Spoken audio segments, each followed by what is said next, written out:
नमस्कार मैत्रिणींनो, सुगरण अलिबागची या चॅनलवर तुमचे खूप खूप स्वागत आहे। अशा या नवनवीन व्हिडिओला नक्की लाईक करा, शेअर करा, कमेंट करा। सुगरण अलिबागची या चॅनलवर आजची व्हिडिओ आहे उपवासाचा वरीचा गुळातला गोड शिरा। इथे मी 2 वाटी वरी तांदूळ घेत आहे। सुरुवातीला आपण काय करूयात, वरी तांदूळ अगोदर भाजून घेऊयात। यात काही तूप वगैरे न घालताच आपल्याला हे वरी तांदूळ भाजून घ्यायचे आहेत। A few minutes later. इथे मी 4 मिनिट फास्ट गॅसवर हे वरी तांदूळ भाजून घेतले आहेत। वरी तांदूळ आपल्याला जसा रवा भाजतो त्याप्रमाणे एवढा लालसर होऊन द्यायचा नाही, असा हलकासा गरम करायचा आहे वरी तांदूळ। आणि आपण आता गॅस बंद करणार आहोत। वरी तांदूळ हे आता मी एका पातेल्यात काढून घेत आहे। हे वरी तांदूळ धुवून घ्यायचे आहेत। या वरी तांदळातलं सर्व पाणी काढून हे असेच आता पातेल्यामध्ये ठेवून द्यायचे आहेत। इथे मी ड्रायफ्रूट घेतले आहेत, काजू, मनुके आणि 5 बदाम। ड्रायफ्रूट तुम्ही तुमच्या आवडीनुसार घ्या। हे बदाम मी पाण्यामध्ये भिजत घातले होते। या बदामाची आपण साल काढून घेऊयात। न भिजवताही शिऱ्यामध्ये बदाम घातले तरी चालणार आहे। मी इथे बदाम भिजवून घेतले आहेत। बदाम मी असे 2 कापांमध्ये उभे चिरून घेतले आहेत। कढई मी गॅसवर गरम करत ठेवली आहे। यामध्ये 1 चमचे मी साजूक तूप घालून घेत आहे। गॅसची फ्लेम आता स्लो करायची आहे आणि यामध्ये हे सर्व ड्रायफ्रूट घालून घ्यायचे आहेत।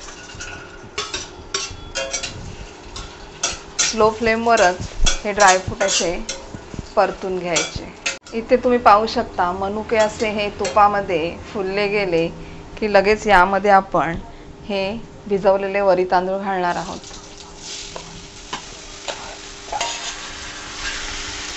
हे असे सुरुवातीला स्लो फ्लेमवरच परतून घ्यायचे आहे। यामध्ये मी आता आणखी तूप घालीत आहे। 4 चमचे मी साजूक तूप घालून घेतलं आहे। हे वरी तांदूळ आपण यामध्ये आता परतून घेऊया। गॅसची फ्लेम आपल्याला आता फास्ट करायची आहे आणि हे वरी तांदूळ परतून घ्यायचे आहेत। 1 मिनिट फास्ट गॅसवर हे वरी तांदूळ मी परतून घेतले आहेत।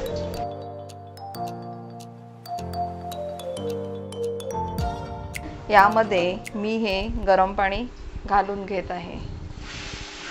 गरम पाणी घालताना चमच्याने हे असे वरी तांदूळ ढवळून घ्यायचे आहेत। आता गॅसची फ्लेम फास्ट करायची आहे। ह्याला अशी चांगली व्यवस्थित उकळ आली आणि अर्धा वरी तांदूळ शिजून झाला की यामध्ये गूळ घालायचा आहे। लगेच जर आपण गूळ घातलं तर हे वरी तांदूळ असे व्यवस्थित लगेच शिजत नाही आहेत। त्याच्यामुळे अर्धे शिजले वरी तांदूळ की यामध्ये आपण गूळ घालून घ्यायचा आहे।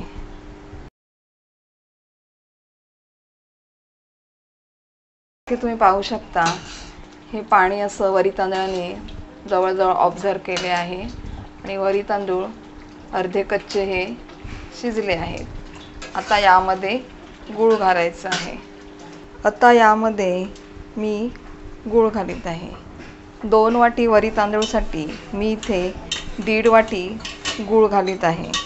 तुम्हाला जर शिरा आणखी गोड हवा असेल तर यामध्ये तुम्ही 2 वाटी गूळसुद्धा घालू शकता, किंवा जर तुम्हाला गुळामध्ये शिरा बनवायचा नसेल तर तुम्ही साखरेमध्ये सुद्धा हा वरी तांदळाचा शिरा बनवू शकता। आता हे गूळ आपण यामध्ये पुन्हा मिक्स करून घेऊया। यामध्ये मी अर्धा टीस्पून वेलची पावडर घालीत आहे। गॅसची फ्लेम आपल्याला स्लो ठेवूनच या गुळामध्ये हे वरी तांदूळ परतून घ्यायचे आहेत। या गुळाचा सुद्धा आता हा थोडाफार यामध्ये पाणी सुटायला लागलं आहे। सुगरण अलिबागची या चॅनलला जर तुम्ही नवीन असाल तर या चॅनलला तुम्ही नक्की सबस्क्राईब करा आणि बेल आयकॉनचं बटन दाबायला विसरू नका, म्हणजे मी अशा नवनवीन रेसिपी ज्या अपलोड करीन त्या तुम्हाला पाहायला मिळतील।